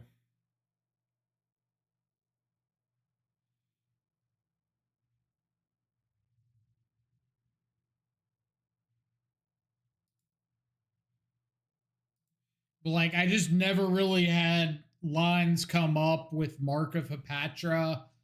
It just kept being like a card that was sitting in my hand, waiting for my opponent to target my thing, and they just wouldn't. So I couldn't like proactively use Mark of Hepatra because if they responded with a removal spell, I get blown out. But they just like would ignore my thing and just have matchups like Boros Energy just going wide while I'm sitting there with a Moon Shadow, or decks just going at my face with stuff. So I just think that variation was like a little too cute. Sounds like the same issues Spike ran into running it. What kind of issues did he have?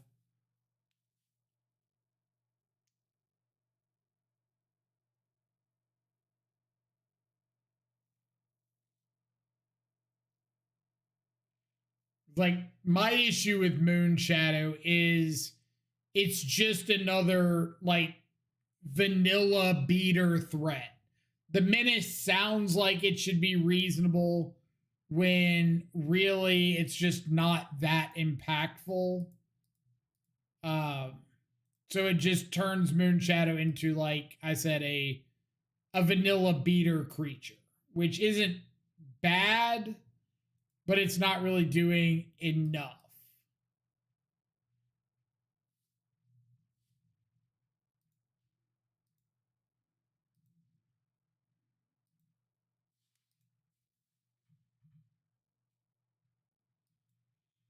Same you described, trying to hold it up to counter removal, or you try to be proactive and get blown out, right? Like, you want it to be more impactful than that, and then just not.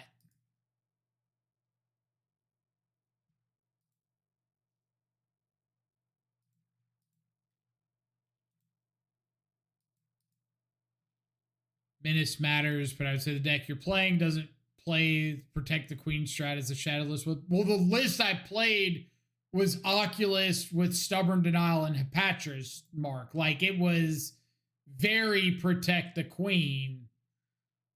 But again, the problem was if nobody's targeting your thing, it doesn't matter if you protect the queen because they just ignore it. Like, they're not going after your queen, they're just swarming around, in which point the Moon Shadow doesn't matter so much.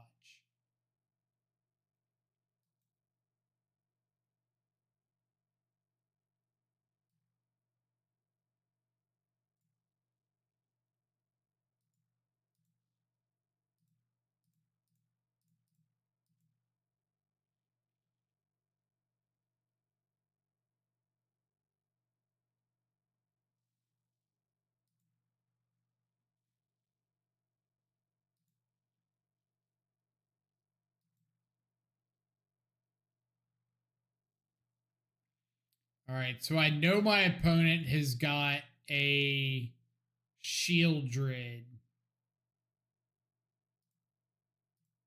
So I think I'm just going to get down Kaito here.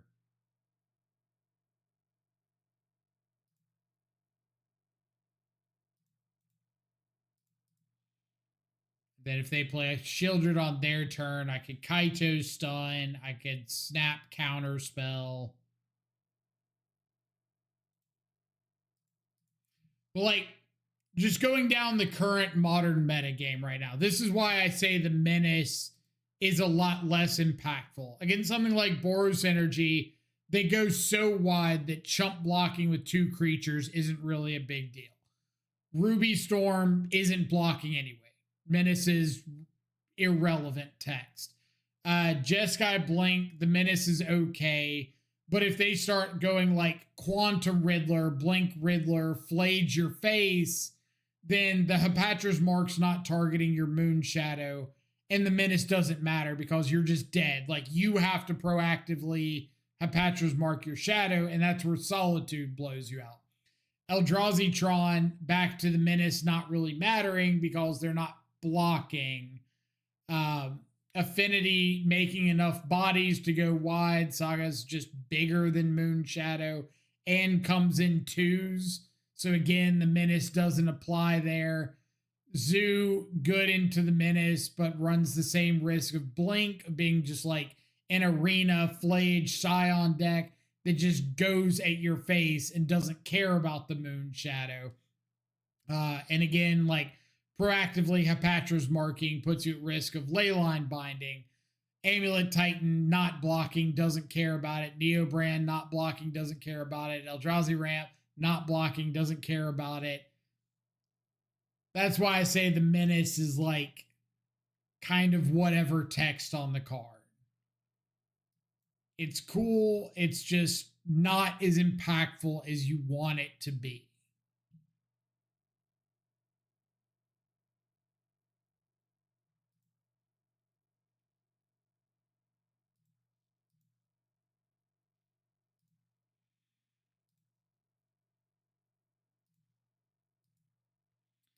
So I'm stunning the Shieldred's Edict here instead of Snapcaster, or instead of Snap Shieldred's, or stunning instead of Snap Shieldred's Edict, because I want to have a counter spell up in case my opponent goes for a Necro this turn.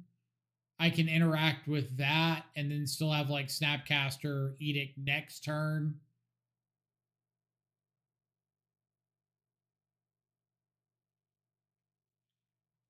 Troll Mage coming in with the Twitch Prime sub. Thank you so much. Welcome to the Stubscribers. Hope you're having an awesome afternoon.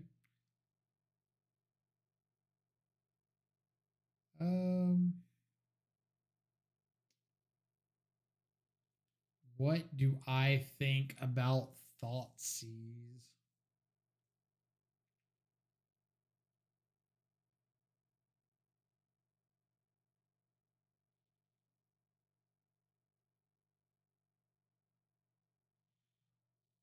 On a scale of 1 to based, what do you think of the no changes call? Personally, I'm pretty fine with the no changes call. What am I doing here? Sorry, I got to think about this one.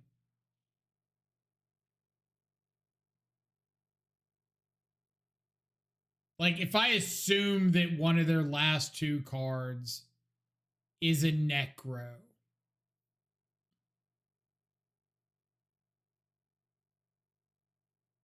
I guess I'm just not responding. I think the no changes was fine. I made a video yesterday where I just kind of said, like, if ban announcements are ever uncertain, I would prefer that they just lean on no changes than start making a bunch of adjustments to the format for like no real reason. I don't want them to say, oh, we're going to unban these 5 things, 6 things, whatever, for no actual reason. I want there to be an argument of we're banning or we're unbanning this because of this. And unbans just for the sake of unbans don't accomplish that goal in my mind.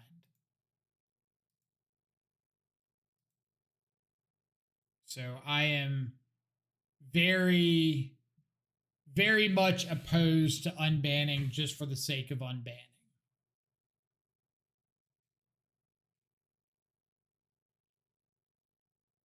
Am I stunning this Dothy?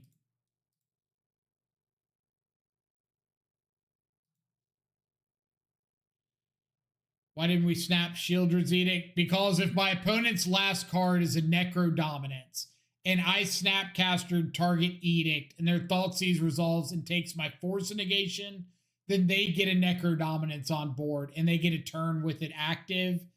And that's probably plenty for them to pull away this game. But if I don't do anything, they either take the Snapcaster and I get Force Negation for the Necro Dominance, or they take the Force Negation and I get to Snapcaster back the Shieldred's Edict or Snapcaster back Counterspell for Necro. But it's just the card that I'm losing to here is Necro. It's not the Shieldred. Like, I'm attacking for lethal regardless of the Shieldred next turn. This card doesn't really matter. But a Necro going unchecked for a turn probably just loses me the game. Good question.